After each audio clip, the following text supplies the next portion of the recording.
In short, art is the highest form of human communication, representation, narrative, emotion, and agency intertwined. Have you looked in the mirror lately? You have the exact features of a savage art critic, with that beard and those clothes, disheveled and prophetic. Perhaps you should try to critique architecture too.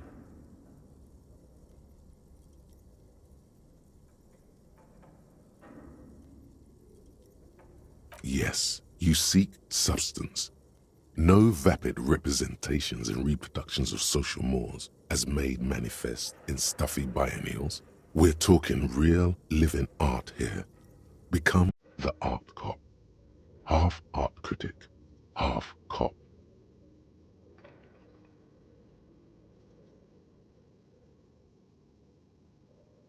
Exactly. It's not only your duty to only catch the criminals off the street, you must also apprehend criminals of the printing press and the gallery. The trite and derivative artists. Go ahead and provide savage criticisms, art cop.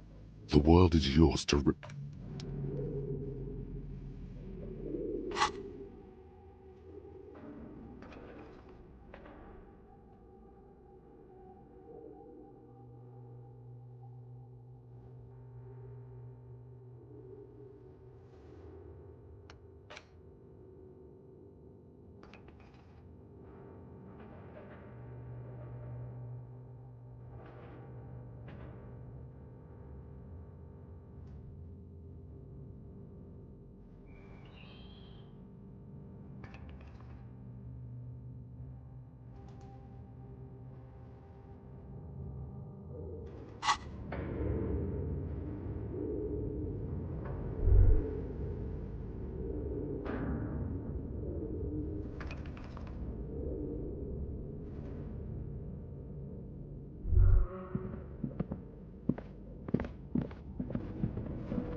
An iron safety curtain curves before your eyes, folded like a bellows.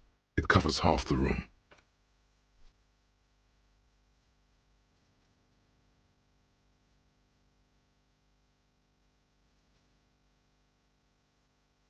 This must be where the entity lives.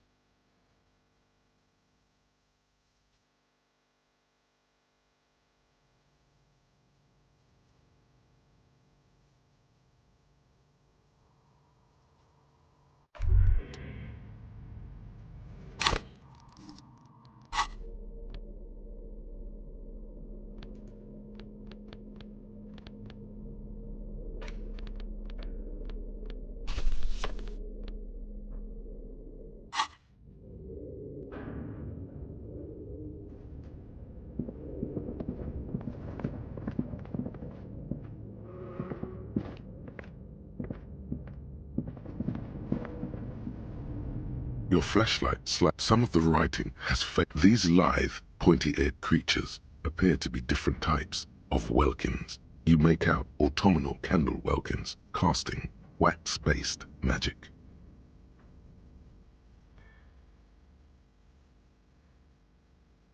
Translucent welkins with organs shining under their skin, and even ether welkins hailing from the vast emptiness of sidereal space.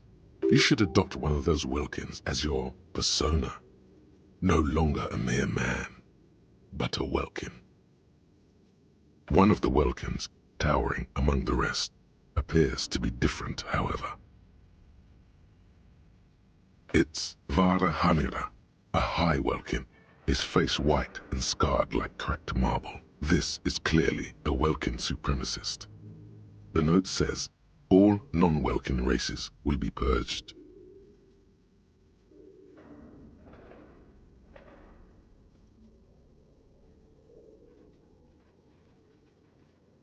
The Haldor, the Twarg, the humans, and even headless men, all of them, purged. Imagine a world filled only with welkin, green welkin, dread welkin, and the high welkin to rule them all. An inordinate amount of time has gone into drawing these little welkin creatures.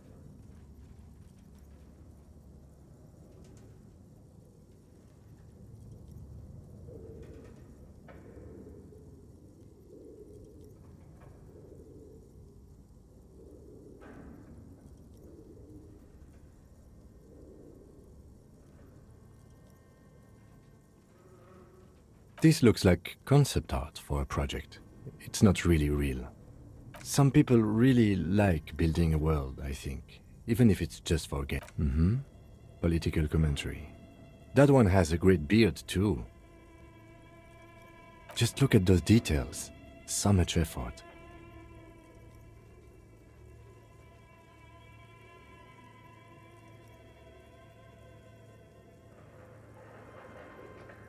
The photo collage depicts barren, icy landscapes wrapped in perpetual night.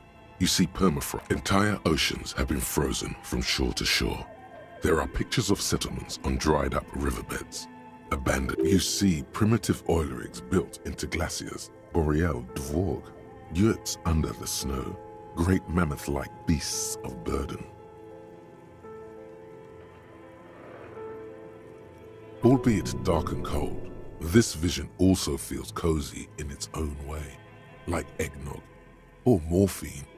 A pinned postcard reads, "The heat death scenario, a desperate fight for geothermal energy engulfs the world as Wirral becomes untethered from its sun, drifting through the universe."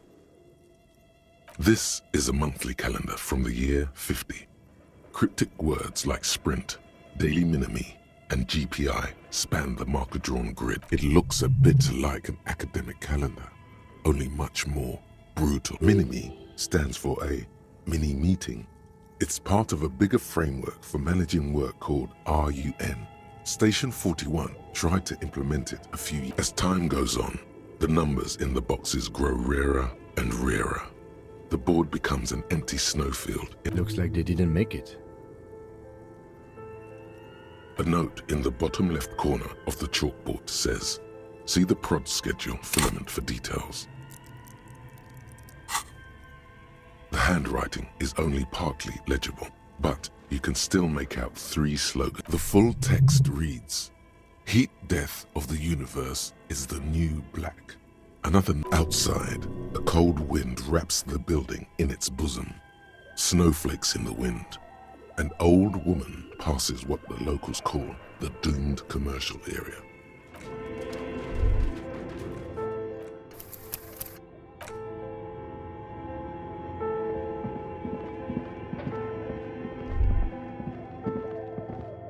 As before, an iron safety curtain curves before your eyes. What an odd thing to do. Nothing happens. Still nothing. Those curtains prove to be surprisingly sturdy. Your fist hurts now. If this is really an entrance to the chimney, then there must be a furnace somewhere as well.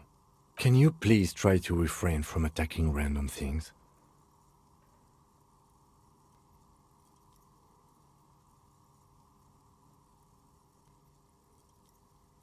Why do you think there's something on the other side, necessarily? In any case, there's no way we can get in right now. Let's investigate further. As before.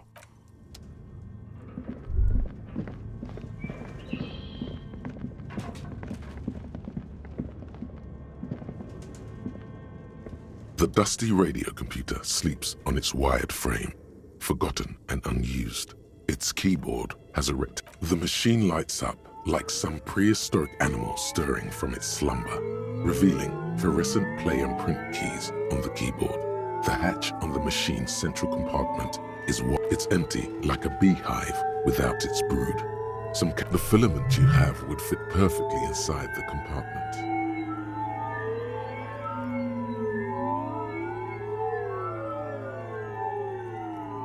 Nothing happens. Something's missing. There's no tape in the player. Nothing happens. Like a smooth draw, the filament slides into place. On the keyboard, the play key starts blinking.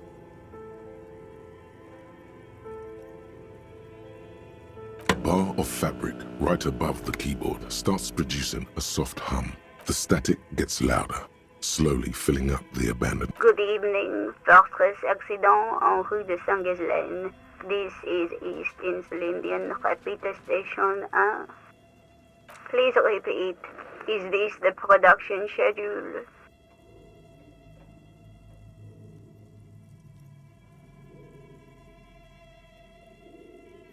Yes, I am alive. I am 74 years old and my name is... She repeats passwords. Programming people are all paranoid.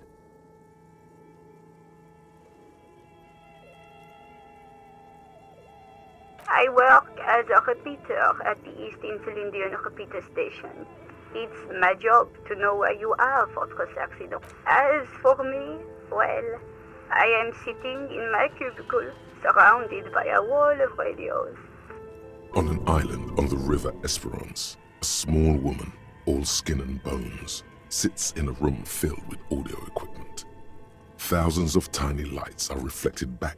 Now please tell me the reason for your call, Fortress Accident.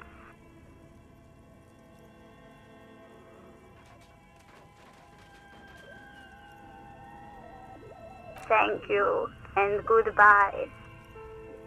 Tiles on the cube are still smoldering, casting the framework in a soft glow. Fluorescent play, nothing happens. The speaker comes. Good evening, sir. Please repeat. Is this the production schedule? The filament you have inserted into the reader.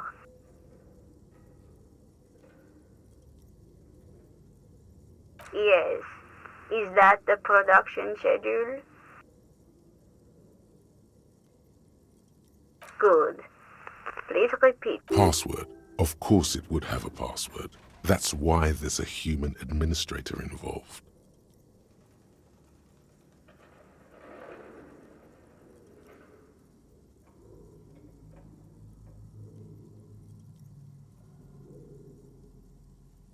No. A hint system is not part of the protocol for repeater stations. Still, no. I am contractually obliged to protect the privacy of the filament holder. I'm afraid we are not doing that, unless we want... Now, can you please received? I will register this login. Don't worry. Passwords have a way of... Fortress accident. Is there anything else I can do for you today? Fortress Accident is the company on whose name the top... One moment. Fortress Accident SCA produces revolutionary interactive call-in radio games. That's what the catalog says. That's not bad.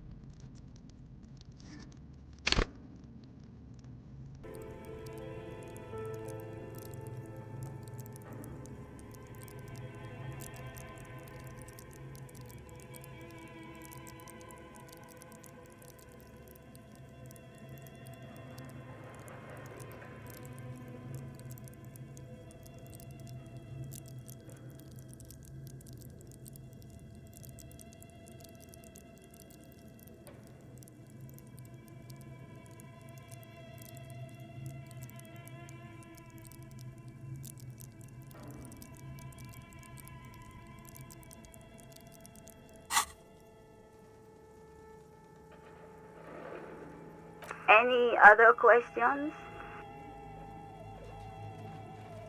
Fortress one Fortress. That's not bad. Any other questions? Good. Please repeat the password.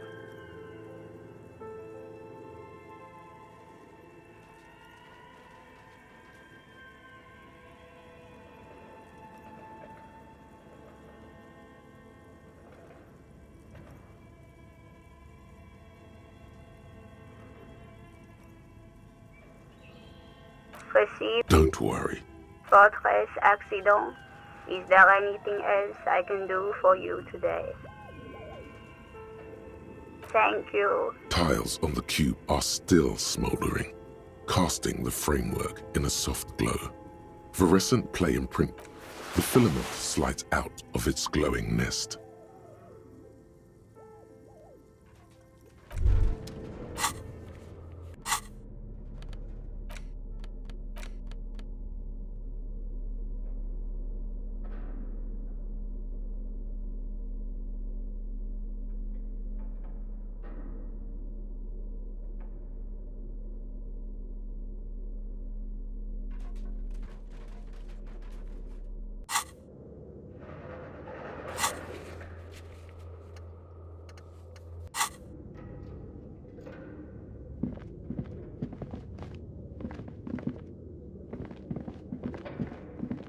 Okay. What do you think is going on with that computer, chalkboard, and fireplace?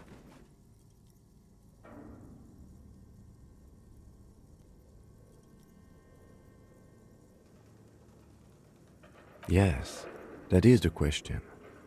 Like he's ready to lay out a fine theory. It looks like one of those popular pen and paper role-playing games. Only these people were trying to automate it, make it work on radio computers.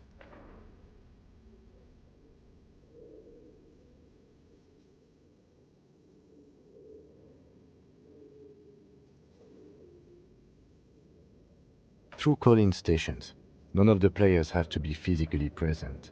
Anyone in the world can participate in the game, as long as they have a two-way radio.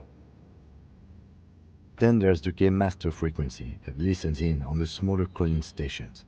I think that was supposed to coordinate the stories, functioning as a master of ceremonies of sorts.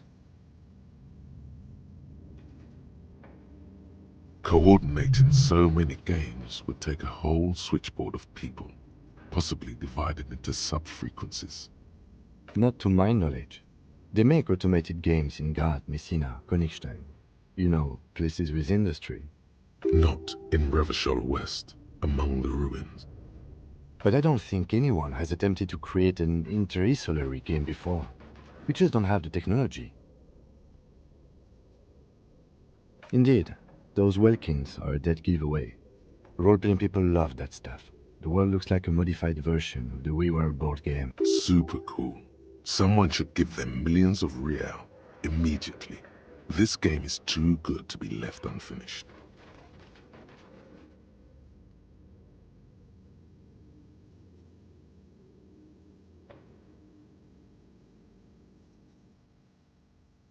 No idea.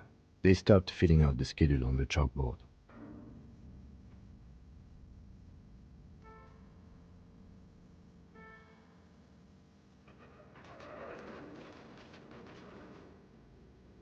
Indeed, it's ambitious and untethered from reality, but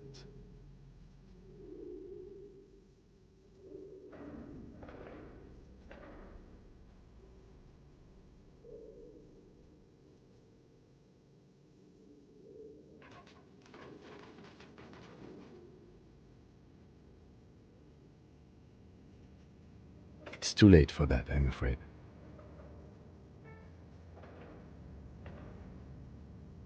Okay, let's keep moving. Yes?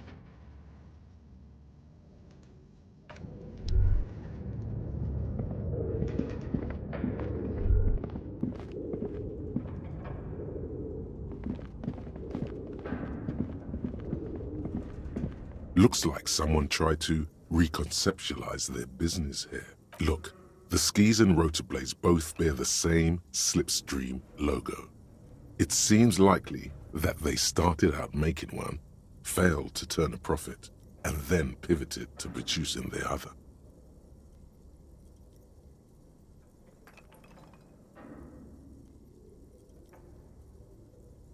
That's a good question. Reality is ruthless.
Two cables are plugged into the breaker box.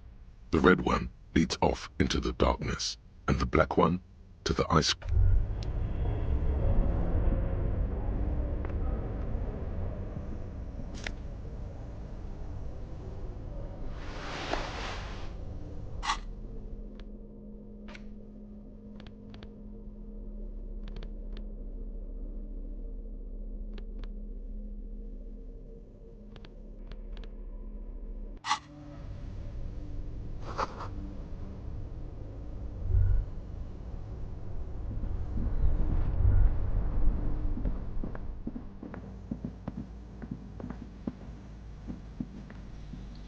You see a terrifying ice bear with a strange compartment in its belly. The door is covered in frost,